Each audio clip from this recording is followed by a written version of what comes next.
Cara yang paling gampang untuk menyayangi anak yatim itu adalah dengan menyayangi anak yatim saudara terdekat kita. Kalau seandainya kita mempunyai adik, abang, kakak yang sudah meninggal dunia, maka peliharalah anak mereka.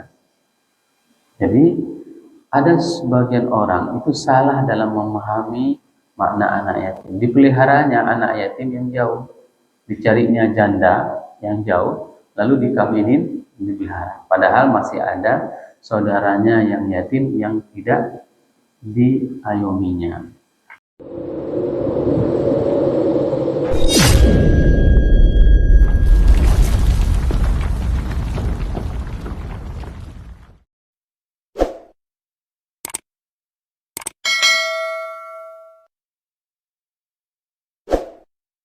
اللهم صل وسلم وبارك وأنعم على حبيبنا وشفيعنا وزهرنا ومولانا محمد وعلى أزواجه أمهات المؤمنين وذرياته وآل بيته وأصحابه أجمعين وجزا الله عنا سيدنا محمد صلى الله عليه وسلم وما هو أهله رب اشرح لي صدري ويسر لي أمري واحلل عقدة من لساني يفقهوا قولي أما بعد. Para hadis yang saya muliakan, ayah bunda yang saya cintai, Bapak Ibu jemaah salat subuh yang dirahmati Allah, marilah nantiasa kita panjatkan puji dan syukur kepada Allah yang telah memberikan nikmat iman kepada kita sehingga kita dapat melaksanakan salat subuh berjemaah dan beriktikaf di rumah Allah yang mulia ini. Salawat dan salam mari sama-sama kita panjatkan kepada junjungan kita Nabi besar Muhammad SAW, karena kelak kita akan meminta kepada beliau syafaat dari baginda Rasulullah SAW. Semoga jamaah yang berhadir pada subuh yang berbahagia ini merupakan di antara umat Nabi Muhammad SAW yang akan diberikan syafaat oleh baginda Rasulullah SAW dan akan disuguhkan ayat dari telaga Kautsar dari tangan mulia tersebut. Allahumma amin. Bapak Ibu jemaah yang dirahmati Allah, pada pertemuan sebelumnya kita telah membahas ayat 8 dari surat Ad-Duha, di mana Allah berfirman, a'udzubillahi minasyaitonir rajim, bismillahirrahmanirrahim, wa wajadaka 'ailan fa'aghna. Ketika Allah menemukan dan posisi Nabi Muhammad SAW dalam keadaan tidak mempunyai harta.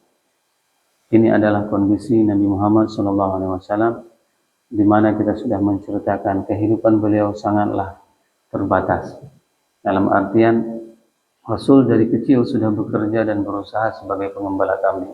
Pada saat umur 18 tahun, beliau sudah mulai berdagang. 12 tahun dibawa sama pamannya untuk melakukan perjalanan perdagangan ke Syam dan ke Yaman.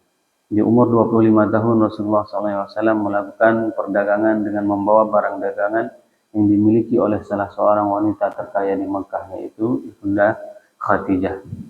Dan kekayaan Ibunda Khadijah itu dijelaskan pada saat harta yang dikeluarkan oleh Ibunda Khadijah, emas yang dimiliki oleh Ibunda Khadijah itu sampai tidak kelihatan Abu Bakar di hadapannya. Abu Bakar menceritakan, tumpukan emas yang dimiliki oleh Ibunda Khadijah itu sehingga aku tidak kelihatan. Begitulah banyaknya harta yang dimiliki oleh Ibunda Khadijah. Digunakan semuanya untuk berdakwah, membela agama Allah ini. Sehingga pada saat ayat ini diturunkan, wa wajadaka 'ailan fa'aghna, bukankah engkau wahai Muhammad itu tidak mempunyai harta, maka Allah kayakan engkau. Kaya di sini itu ada dua pemahaman. Yang pertama sekali itu adalah kaya hati, dan yang kedua adalah kaya harta. Banyak di antara orang kaya harta, akan tetapi hatinya tidak kaya. Sehingga dua aspek kekayaan ini harus tertanam di dalam jiwa kita. Sehingga apa? Sehingga walaupun kita tidak mempunyai harta yang lebih, akan tetapi kita mempunyai hati yang seluas langit dan bumi. Ini yang harus kita tanamkan. Belajar dari mana? Dari surat Ad-Duha ini. Bapak Ibu jemaah yang dirahmati Allah, di ayat yang ke-9 Allah berfirman, a'udzubillahi minasyaitonirrajim, bismillahirrahmanirrahim, فَأَمَّا الْيَتِيمَ فَلَا تَقْهَرْ وَأَمَّا السَّائِلَ فَلَا تَنْهَرْ. Adapun anak yatim, فَلَا تَقْهَرْ, jangan engkau benci. Ini perintah dari Allah agar kita tidak membenci anak yatim. Wa ammas sa'ila, adapun orang yang meminta-minta, fala tanhar, jangan engkau hardik, jangan engkau marahi. Imam Ibnu Ashur menjelaskan di sini bahwasanya kata-kata amma itu merupakan sebuah syarat, tufidu syart. Idza kunta ta'lam dzalika wa aqrarta bihi, jika engkau mengetahui makna ma tersebut, itu adalah diungkapkan oleh Imam Ibnu Ashur, jika kalian mengetahui dan engkau telah mengikrarkan dengannya, fa'alaika bisyukri rabbik, maka hendaklah engkau itu mensyukuri terhadap nikmat Allah. Hari ini pada saat kita sudah mengetahui posisi kita, posisi apa? Bahwasanya kita melihat sendiri dengan mata kepala kita tentang kondisi anak yatim. Maka apa yang harus kita lakukan? Yaitu bersyukur terhadap nikmat Allah. Bersyukur terhadap nikmat Allah ini adalah dengan menyayangi anak yatim tersebut, dengan menyantuni anak yatim tersebut.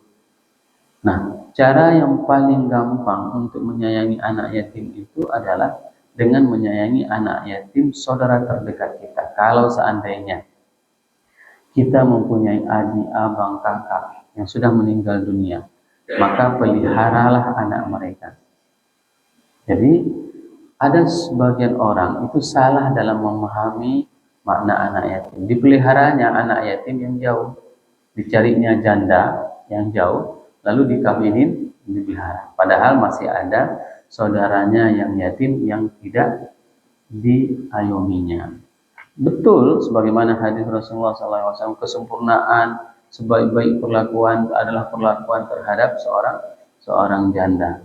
Bahkan pahalanya itu sama seperti berjihad pada saat membantu seorang janda. Ya, maka dikawinilah. Ini alasan bapak-bapak untuk nikah lain supaya dapat pahala jihad. Padahal masih banyak pahala-pahala lain yang bisa dia raih. Misalnya dengan memelihara anak yatim, anak abangnya, anak adiknya, anak saudara dekatnya. Nah, Bapak Ibu jemaah yang dirahmati Allah, fa'alaika bisyukri rabbik, maka hendaklah engkau itu dengan mensyukuri Tuhanmu, yaitu dengan menyantuni anak yatim. Dan santunan terhadap anak yatim ini bukanlah seperti yang hari ini kita praktekkan. Mohon maaf, hari ini kita mengundang anak yatim ke instansi kita, lalu kita gosok kepalanya. Ya, misalnya tungku imam gosok dari depan, bapak kepala instansi gosok dari belakang, sehingga rambut anak yatim keriting, asik digosok-gosok saya.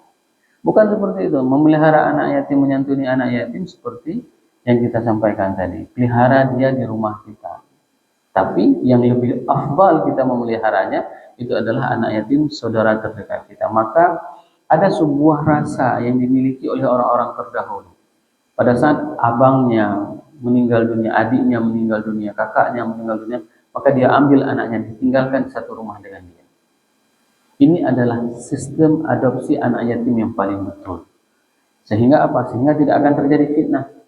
Nah, sehingga istri kita pun apabila misalnya kita ambil anak abang kita, dia bisa menampakkan auratnya karena dia sebagai mahramnya. Ini hal yang harus kita pelajari. Bukan dengan mengadopsi anak yatim lain, kita taruh di rumah, dan itu semuanya akan membuat kemaksiatan terjadi di dalam rumah tangga kita.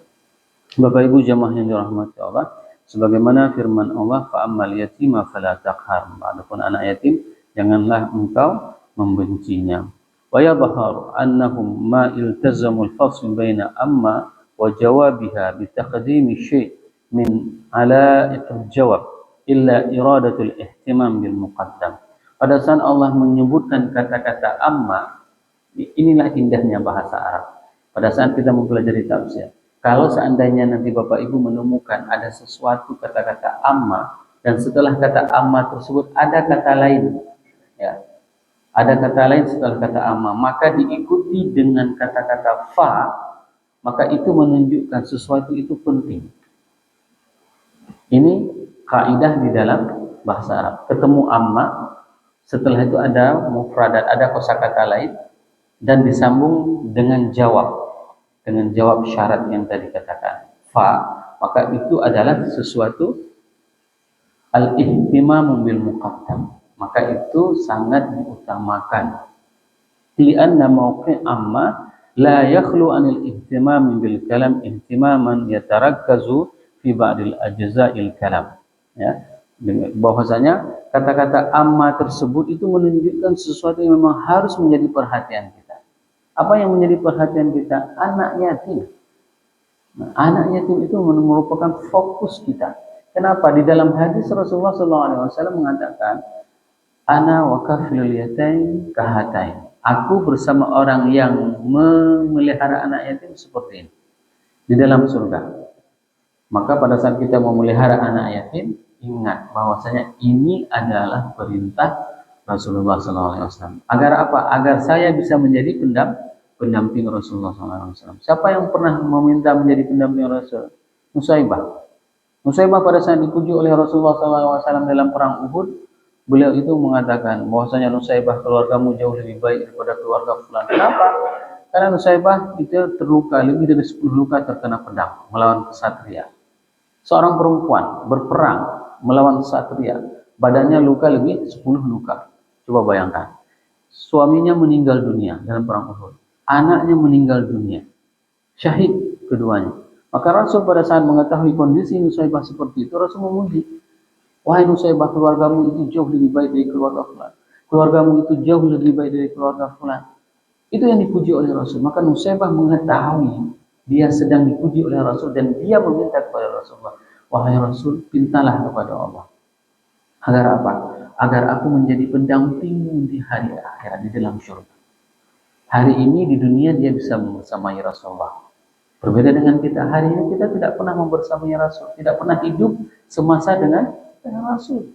Nusaibah hidup semasa dengan Rasul, memperjuangkan Islam dengan Rasulullah, berjihad dengan Rasulullah, dan dia meminta kepada Rasul agar dia meminta Allah apa? Agar dia menjadi pendamping Rasul di dalam surga. Maka pada saat itu Rasul meminta kepada Allah, Allahumma ja'alhum rufaqa'i fil jannah. Ya Allah, jadikanlah Nusaibah beserta keluarga besarnya sebagai pendampingku di dalam surga. Maka ingat Bapak Ibu jemaah yang dirahmati Allah, pada saat kita mempunyai anak yatim, anak saudara kita terdekat, inginkan diri kita akan menjadi pendamping Rasul nanti di dalam surga. Karena kita di dunia ini tidak pernah hidup semasa dengan Rasulullah SAW.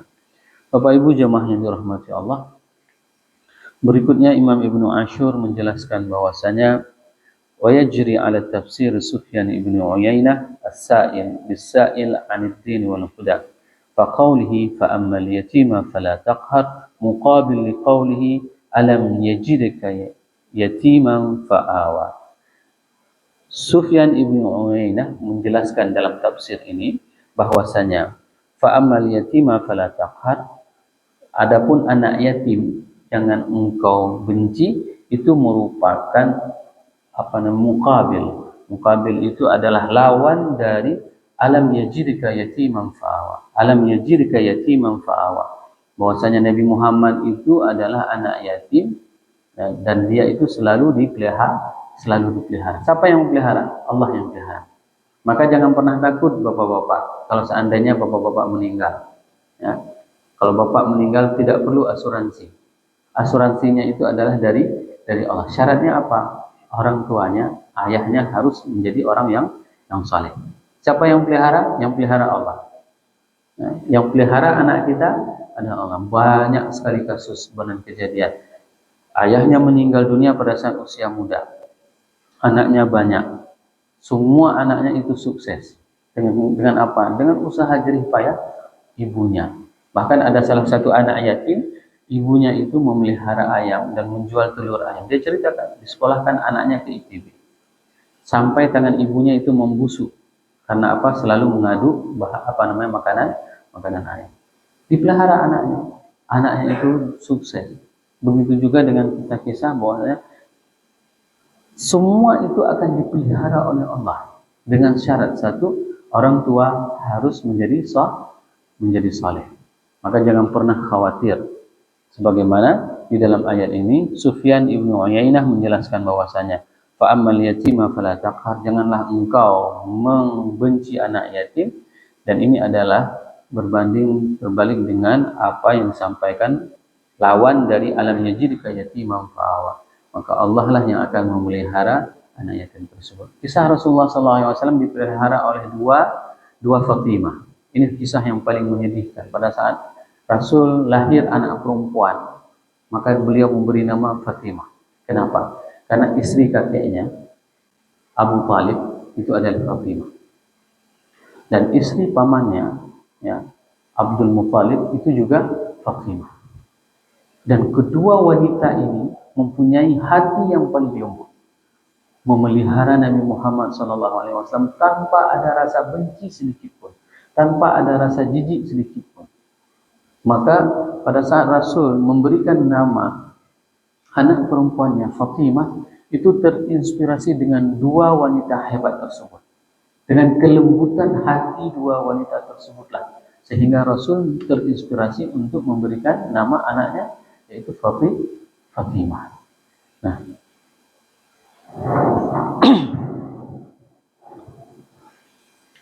sehingga dua wanita itu adalah wanita yang paling sangat disayangi oleh Rasulullah Sallallahu Alaihi Wasallam. Bapak Ibu jemaah yang dirahmati Allah, kenapa kita diperintahkan untuk tidak membenci anak yatim?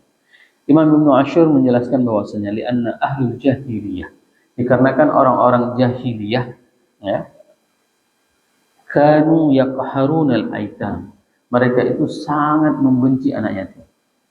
Kalau hari ini ada orang yang membenci anak yatim, berarti mereka masih hidup pada masa zaman jahiliyah. Itu yang harus kita pahami. Li'anna al-qahra qasrus sadr min jaza'in qillah min mutalabatil hajah. Karena kan kebencian tersebut, apa yang membuat seseorang itu membenci anak yatim? Dikarenakan min mutalabatil hajatihi, dikarenakan banyaknya permintaan dari anak yatim tersebut, sedangkan mereka harus mengeluarkan pendapatannya untuk menafkahi anak yatim. Sehingga orang-orang jahiliyah pada saat ada anak yatim itu sangat dibenci. Kenapa? Menguras semua pendapatan mereka, sehingga mereka tidak mau berbagi. Sebagaimana firman Allah, fala taqul lahuma uffin, ya, dan janganlah engkau mengatakan kepadanya uffin, wa imma tu'ridanna anhum ibtigha'a rahmatin min rabbik tarjuha faqul lahum qawlan maysura, ya. Fa inna qillatal lisan sari'atul husul, ya, bahwasanya pada saat seseorang itu banyak meminta itu merupakan bagaimana seseorang itu akan terpenuhi, bagaimana cara memenuhi kebutuhannya. Bapak Ibu jemaah yang dirahmati Allah, wal qah, yaitu, dan yang maksud dengan membenci tersebut adalah ghalabatu wal idza minal munasab wa huwal munasabun huna, yaitu di mana yang dimaksud dengan kebencian itu adalah al-ghalabah wal idzal, yaitu yang perasaan yang mendominasi untuk menyakiti hati anak yatim.